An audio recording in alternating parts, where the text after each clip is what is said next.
Muito boa noite. Estamos mais uma vez no programa Jesus e Saúde Mental. E eu queria hoje fazer algumas respostas, algumas perguntas, só que algumas perguntas mais voltadas para a psiquiatria. Então nós temos sempre aqui convidado a nossa amiga Ana Tereza, psicóloga, espírita, para poder responder junto comigo. Mas algumas questões que são muito da psiquiatria na interface com o espiritismo, a gente vai responder em alguns programas isoladamente. Você pode mandar suas questões no nosso Instagram, prof_Leonardo_Machado, também no chat ao vivo e também quando o vídeo fica gravado na TV da Mansão, naqueles comentários muitas pessoas fazem perguntas. Nos comentários e no Instagram, no meu Instagram, eu geralmente levo caixas de mensagens que fica mais fácil resgatar e a pergunta não se perder. No chat ao vivo fica mais fácil de se perder, porque nem sempre a gente está olhando o chat ao vivo. Então, pode fazer sua questão, que mais cedo ou mais tarde ela vai ser respondida ou diretamente, como a gente está fazendo agora, ou indiretamente, como nos últimos programas que a gente fez, por exemplo, sobre paciência, sobre resignação, em que a gente juntou aí 3 questões em cada programa e fizemos uma palestra inteira. Então, hoje a gente vai responder objetivamente algumas questões específicas logo depois da nossa vinheta.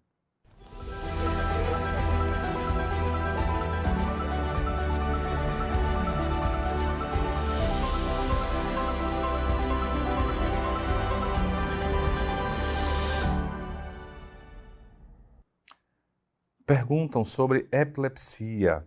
Se a gente pudesse falar alguma coisa sobre essa doença em uma perspectiva espírita, né? Levando em conta a questão da obsessão, a questão reencarnatória. Primeiro, a epilepsia é uma doença, em geral, grave. Na atualidade, ela é tratada pelo neurologista e não mais pelo psiquiatra. No passado, havia uma grande junção entre o psiquiatra e o neurologista. A neurologia e a psiquiatria era como se fosse uma doutrina única ali. Até que a partir de Charcot, né, e o surgimento da chamada psicologia experimental, a psiquiatria começa a ganhar um corpo separado da neurologia e algumas doenças ficaram para a psiquiatria e outras ficaram para a neurologia. A epilepsia ficou para a neurologia. O que é que acontece? A epilepsia, ela tem uma grande variedade de manifestações. Então você tem desde as crises convulsivas, né, tônico-clônicas generalizadas, que são a convulsão que a gente mais conhece, mas existem crises epilépticas não convulsivas. O que é isso? Convulsão tem a ver com a parte motora. Existem crises epilépticas que não são motoras, ou seja, não são convulsivas. São crises epilépticas mais complexas. Por exemplo, sentir um gosto na boca, às vezes de ver algumas coisas, sentir cheiros. Então existem crises de ausência, existem várias manifestações das crises epilépticas não convulsivas.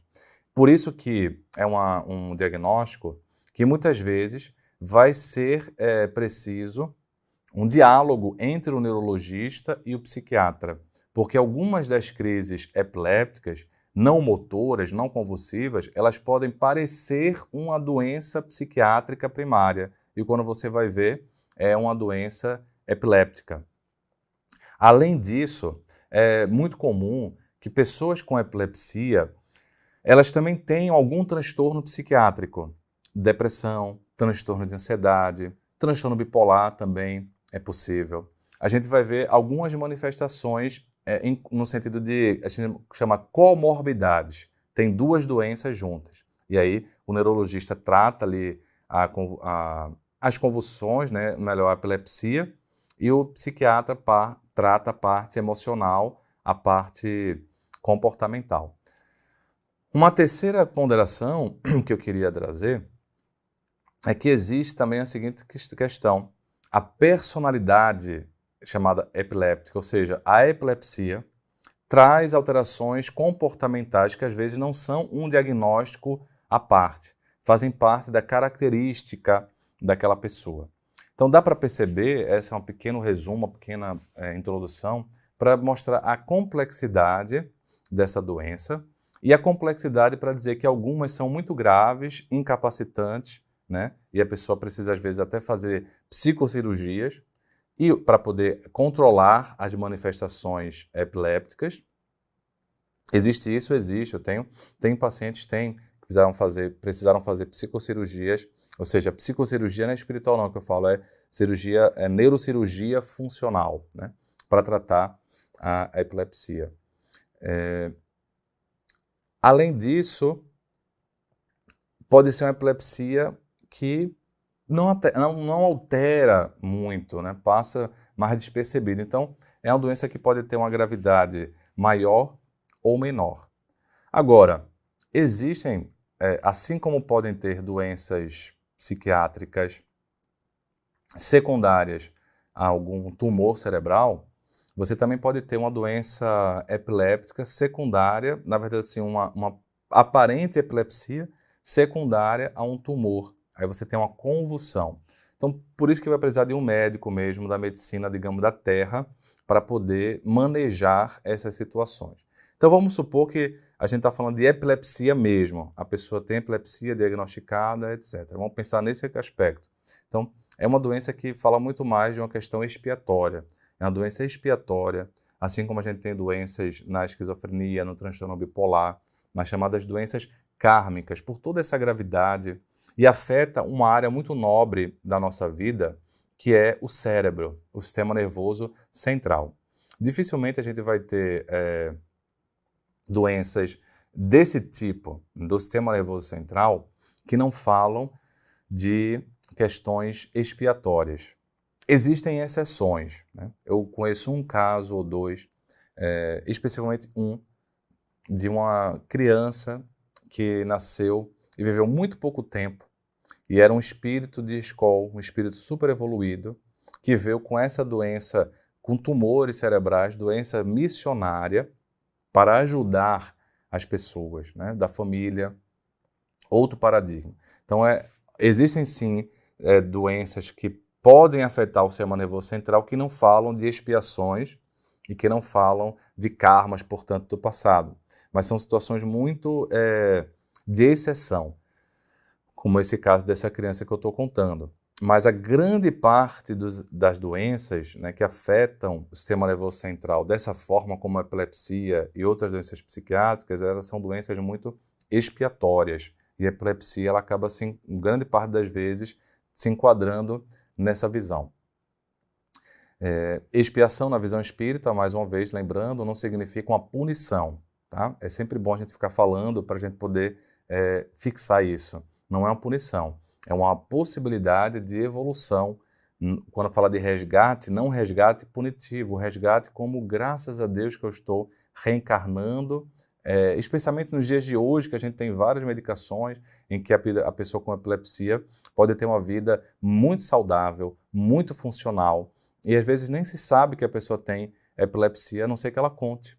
Então, a doença consegue muito bem ser controlada, e é muito com remédio. E é muito bom que a pessoa controle a doença por causa que a epilepsia descontrolada é que muitas vezes gera os transtornos psiquiátricos associados ou as alterações no comportamento. Então, fundamentalmente, um adoecimento que fala de uma questão kármica, uma questão expiatória, e que essa expiação não diminui ninguém, mas que coloca a pessoa dentro de uma possibilidade de evolução.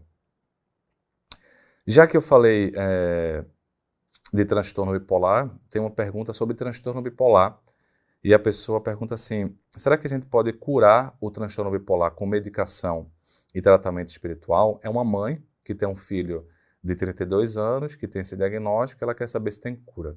Mais uma vez, o diagnóstico, né, assim como a epilepsia, o transtorno bipolar precisa ser dado por um especialista, né? A epilepsia por um neurologista, o psiquiatra ele vai fazer o diagnóstico diferencial, mas eu não trato a epilepsia, eu não dou o diagnóstico do tipo de epilepsia, eu vou fazer a diferença se aquilo é só epilepsia ou tem uma questão psiquiátrica, então vou trabalhar junto. O transtorno bipolar é uma doença grave, complexa, que precisa ser diagnosticada e tratada pelo especialista, que é o médico psiquiatra. Às vezes, você vai precisar de outros colegas juntos tratando outras questões, mas o diagnóstico realmente e a conduta tem que ser um bom psiquiatra, porque você pode ter o bipolar tipo 1, o bipolar tipo 2. E para que eu não fique aqui só falando dos tipos de doenças, né, eu remeto ao próprio Instagram, como é um Instagram que eu tenho, que ali eu falo também de coisas profissionais, coisas da psiquiatria, e é um Instagram que não tem nenhum vínculo financeiro de minha parte, então não ganho nada no meu consultório, é uma prestação de serviço para a população, eu remeto lá, é o mesmo Instagram que vocês podem mandar as perguntas, lá tem muitas informações em psiquiatria acadêmica, científica, para que possa ajudar, porque senão a gente fica usando os espaços espíritas para ficar falando de psiquiatria e perde às vezes a oportunidade de falar sobre as interfaces, porque eu tenho que ficar explicando o que é a doença. Então lá nesse Instagram, que é aberto, não tem nenhum tipo de ganho profissional, ganho financeiro, lá tem muitas explicações, inclusive sobre os tipos de transtorno bipolar. O que eu queria trazer aqui é que não tem cura. O transtorno bipolar não tem uma cura, se for realmente diagnosticado como transtorno bipolar, porque às vezes acontece uma crise de euforia única. E essa crise de euforia única pode ser por causa de um corticoide, pode ser por causa de alguma causa secundária. Aí, se não for por causa de uma causa secundária, ou seja, se o médico realmente tem certeza que é transtorno bipolar, aí realmente o transtorno bipolar é uma dessas doenças kármicas, uma dessas doenças expiatórias, que também, graças a Deus, que possibilitou o avanço da medicina, a gente pode ter um controle e uma vida muito saudável. Muitas pessoas, mas muitas mesmo, têm as suas vidas muito saudáveis e estão aí têm diagnóstico de transtorno bipolar, porque eu acho assim, né, eu vejo isso. Deus nos possibilita hoje passar por processos expiatórios com muito menos sofrimento, muito menos impacto do que nas vidas anteriores, quando a medicina era menos avançada. Porque uma pessoa dessa, com epilepsia, uma pessoa dessa com transtorno bipolar, porque não tinha tratamento medicamentoso, um tratamento médico adequado, muitas vezes ficava marginalizada da sociedade. E aí as possibilidades reencarnatórias eram muito diminuídas, né? Era uma expiação como se fosse quase só um dreno daquela doença perispiritual drenando no corpo e sofrendo. Hoje, ao mesmo tempo que a gente vai drenando no corpo, a gente pode ter o controle dessas doenças e ir fazendo outras coisas na nossa vida. Então é como se fosse assim, aproveitando ainda mais a oportunidade da reencarnação. Acho que é muito importante a gente entender de vez isso, para a gente poder dizer assim, graças a Deus que existem tratamentos médicos, graças a Deus que a medicina avançou. E é curioso que muitos remédios para a epilepsia, que são chamados anticonvulsivantes, eles também são remédios para o transtorno bipolar. Só que no transtorno bipolar são chamados estabilizadores de humor. O ácido valproico, a carbamazepina, são remédios tanto para a epilepsia quanto a bipolaridade, mostrando aí uma questão de alguma semelhança de um excesso de estabilidade cerebral, que vai ao extremo na questão da epilepsia, com descargas elétricas, né, gerando ali o foco epiléptico, e no transtorno bipolar, não gerando foco epiléptico, mas gerando um excesso de atividade que gera a euforia e um comportamento excitado, um comportamento ativado em excesso. Uma outra questão que vem se perguntando muito, né, seria... E aí, explicando sobre a bipolaridade, aí eu já falei aí um pouco sobre os tratamentos, certo? A visão espiritual. Aí a pessoa pergunta sobre o uso de algum tipo de remédio. Então, o remédio, não especificamente porque eu também não teria aqui o espaço espírita, não tenho como eu ficar falando de um remédio especificamente, né? Não é o meu papel aqui, tá bom? Então, não vou responder especificamente sobre um remédio. Mas os remédios, eles têm essa visão que eu estou colocando. Então, respondendo a essas duas perguntas, na verdade, eu estou respondendo umas 4 perguntas que vieram sobre bipolaridade, etc. Uma delas que eu acho que vale a pena diferenciar Aqui a pessoa pergunta, qual é a diferença entre depressão e bipolaridade? A depressão é a chamada depressão unipolar. A pessoa só tem quadros depressivos, quadro para baixo. Na bipolaridade, a pessoa tem os quadros depressivos e os quadros de euforia, que a gente chama tecnicamente de mania, porque esse termo vem do francês manie, que significava o nome loucura, tá? Ou folie também é chamada, folie circulaire, né? Que seria a folia circular, tá? Então essas palavras ganharam outras conotações, né? Hoje em dia o folião é na época do carnaval, né? Porque seria uma loucura social, pegando só os termos técnicos, tá? Não estou dizendo que é errado se é certo, só o termo técnico curioso, né? Porque o termo folião vem de folie, que já foi chamado de loucura. Então é interessante como essas coisas vão mudando. E manie é mania, que permaneceu ainda, mas no popular mania seria quase toque, né? Mania de ficar lavando as mãos, deixar tudo simétrico. Mas perceba que eu até tive um ato falho, porque eu ia falar mania de perseguição, mania de grandeza. Então esse termo mania de perseguição, mania de grandeza, é porque mania vem do francês, né? E o francês, a França durante o tempo, a psiquiatria francesa dominava.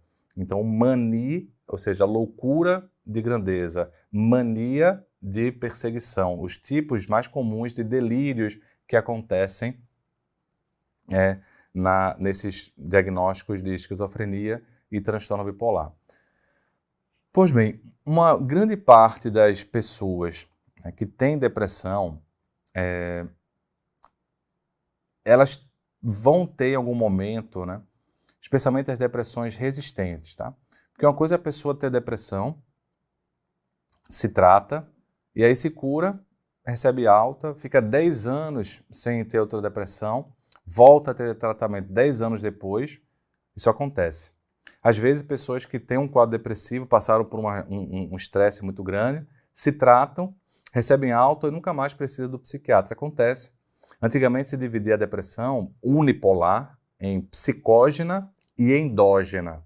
A psicógena seria essa depressão que teria mais fácil cura, entendeu? Porque seriam mais relacionadas às questões externas. A endógena, uma depressão que não teria uma cura, porque está muito relacionada a questões hereditárias. Essa divisão não existe mais, mas é muito interessante para fazer a interface com a doutrina espírita. Essa depressão endógena teria sim um caráter mais kármico, mais expiatório.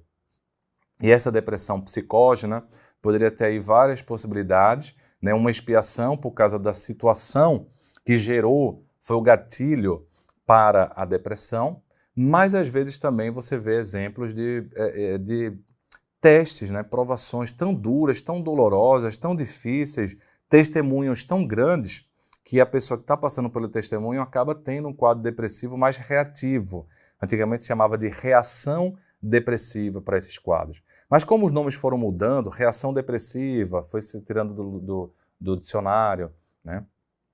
Depressão psicógena foi tirando do dicionário, ficou tudo como depressão. A gente vê depressão e acha que é tudo igual. Existem muitas nuances, muitas diferenças. Então pode ter sim pessoas que se curam por causa dessas situações. Mas grande parte das pessoas que têm uma depressão crônica, recorrente, é muito comum também terem bipolaridade, só que nunca se manifestou ainda o quadro eufórico.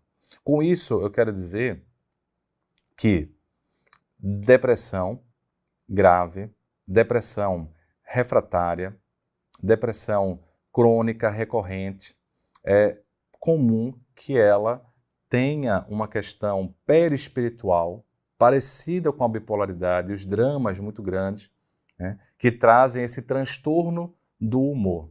Mas enquanto ela só se manifesta como depressão, é depressão. O tratamento tem que ser relacionado à depressão. E enquanto bipolaridade, né, ou seja, apareceu uma mania ou hipomania, aí sim a gente vai tratar com estabilizadores de humor, que são outros tipos de medicamentos.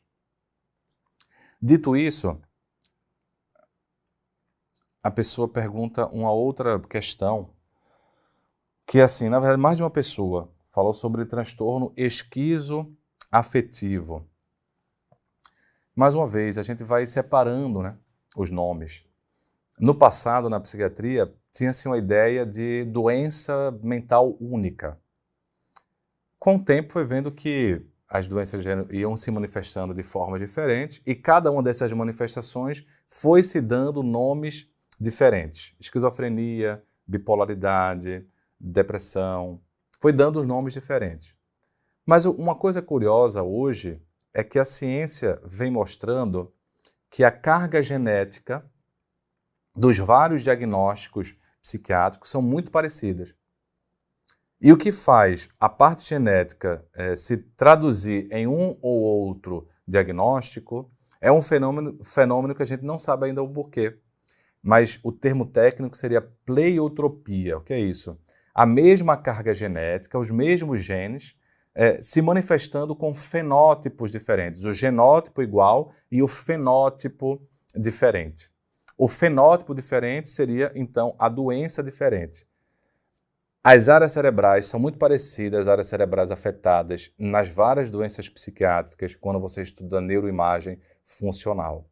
Então, o que é que eu estou querendo dizer com isso? Que apesar de a gente estar com um nome diferente hoje para cada manifestação de doença, e os nomes mudam, viu? Na psiquiatria é impressionante como as coisas vão mudando o nome, talvez pela falta de uma questão de exame, de marcador biológico, a gente fica muito na questão dos códigos diagnósticos, né, nas convenções diagnósticas, isso vai mudando. É interessante ver que, geneticamente, cerebralmente falando, há uma relação em comum dessas várias doenças mentais. Lembrando o conceito de doença mental comum dos antigos, o que faz muito sentido com a visão espírita. Pensando, né, fazendo essas reflexões, juntando psiquiatria e espiritismo na minha cabeça, eu fico pensando que faz muito sentido essa visão de uma doença mental única, com várias manifestações, porque no final das contas o dilema espiritual, os dilemas espirituais que eu tenho visto nas pessoas, que passam sobretudo por quadros mais graves, eles são muito parecidos, sabe? Existe às vezes uma questão diferente, específica, mas o dilema é muito parecido. E um dos dilemas muito comum que eu encontro é, digamos assim, o uso da inteligência, o uso do poder a partir da astúcia, a partir da manipulação, a partir da intriga no passado. E isso vai gerando consequências, né? O abuso do poder, isso vai gerando consequências no perispírito da pessoa. E essa consequência, às vezes, se traduz em doenças da pele, muito graves, ou doenças que atingem o sistema nervoso central. E essas duas doenças estão muito relacionadas. Por quê? Quando a gente está no embrião, nós temos, então, o ectoderma, que é a camada mais superficial do embrião. O ectoderma, ele forma tanto o sistema nervoso central quanto a pele. E aí a gente consegue entender, embrionariamente falando, né, por que tantas doenças dermatológicas têm um fundo emocional, ou o emocional como um agravador, ou o emocional como uma etiologia. São sistemas que andam de mãos dadas. E do ponto de vista perispiritual, eu tenho visto dilemas muito parecidos. Perceba, por exemplo, o mal da Hansen, né? A hanseníase, que o mal de Hansen até não é um termo mais usado, né? Porque o mal de alguma coisa traz algum conceito de preconceito. Então, a hanseníase, a lepra, oficialmente falando, dos tempos bíblicos. Veja que ela não é só a pele, ela afeta os nervos, ela dá uma neuropatia, as mãos em garras, às vezes as amputações, o sistema nervoso central. E atrás da lepra, a gente vê muitos espíritos que passaram por essa expiação, que é uma doença expiatória, a gente vê o quê? O uso abusivo do poder. A gente vê o quê? O uso abusivo da inteligência, da intriga, da manipulação, da astúcia, da inteligência, portanto, degenerada e do poder degenerado. E às vezes essas pessoas, até, elas tiveram reencarnações, não só com lepra, mas em outras reencarnações com doenças mais graves do sistema nervoso central, como deficiência intelectual, como síndromes. Então, A doença mental comum agora começa a pensar o seguinte, a doença em comum, né? A doença comum, porque a gente está falando de uma questão perispiritual, uma questão perispiritual. Então, em geral, esse perispírito afetado é afetado pelo comportamento que a gente tem em alguma existência, ou em algumas existências. E esse comportamento vai gerando dilemas, e esses dilemas ficam no nosso perispírito, e a partir da consciência de culpa, vamos supor, a consciência de culpa em tal situação, a consciência de culpa em tal ou qual situação, vai gerando tais e quais manifestações. E aí, às vezes, o dilema é o mesmo, e às vezes também tem o seguinte, quando você vê uma doença que consegue ser controlada, uma doença que consegue ser diminuída, já é um estágio expiatório menor, já é um passo que a pessoa conseguiu dar, porque outras vezes no passado, em outras existências, ela teve outras doenças reencarnatórias, kármicas, expiatórias mais profundas. Um outro dilema que eu queria elencar, que me lembrei agora, no rol desse bojo, é o em o tendo poder, em tendo a astúcia, a manipulação, usar da sexualidade de forma abusiva e abusadora. Usar erradamente do sexo, da sexualidade. E vem tudo no bolo. Então, veja que os comportamentos não são assim, tipo assim, a pessoa fez isso em uma existência, vem com tal adoecimento. Pelo menos do ponto de vista de doenças graves, especialmente de doenças que afetam o sistema nervoso central e que afetam também a pele, né, de forma grave, a gente tem dilemas muito comuns. E aí eu acho interessante o conceito de doença comum, porque é o perispírito, né? E a esquizofrenia e a hanseníase são dois grandes diagnósticos muito difíceis, né? A lepra, se a gente pensar não só a hanseníase, pensar a lepra, doença dermatológica grave, né? Porque lepra era o sinônimo de doença dermatológica grave. Qualquer doença da pele grave tinha o nome de lepra.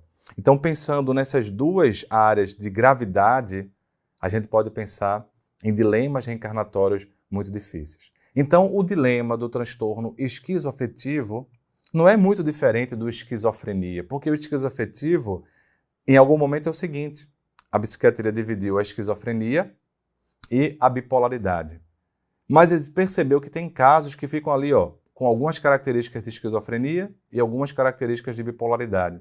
E aí, um teórico, né, um psiquiatra, deu o nome de esquizoafetivo. Esquizo para mostrar a parte mais da esquizofrenia, que parece a esquizofrenia, e afetivo a parte que parece a bipolaridade ou o transtorno de humor, porque pode ser o esquizoafetivo que predomina sintomas depressivos e o esquizoafetivo que predomina sintomas bipolares. Então é um termo que foi criado, mas a parte espiritual que é perguntada, que é o que eu estou me detendo aqui, ela não difere muito, tá? A gente vai ter que ver a gravidade, porque em geral o transtorno esquizoafetivo é um pouco menos grave que a esquizofrenia e um pouco mais grave do que a bipolaridade. E o transtorno depressivo também. Mas em geral, porque eu tenho situações que acompanho, eu vejo, de pacientes com transtorno esquizoafetivo, que às vezes são mais graves do que pessoas com bipolaridade. Então é muito complexo, tem que ser muito individualizado para você não rotular. Mas em geral é isso, né?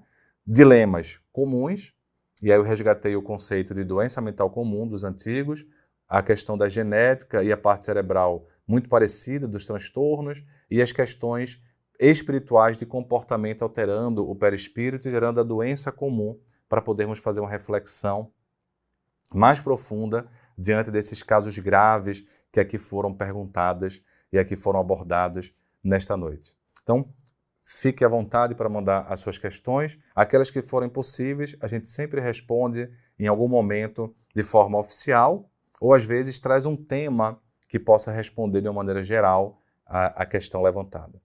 Muita paz para você, espero que hoje tenha sido útil no sentido de esclarecimento.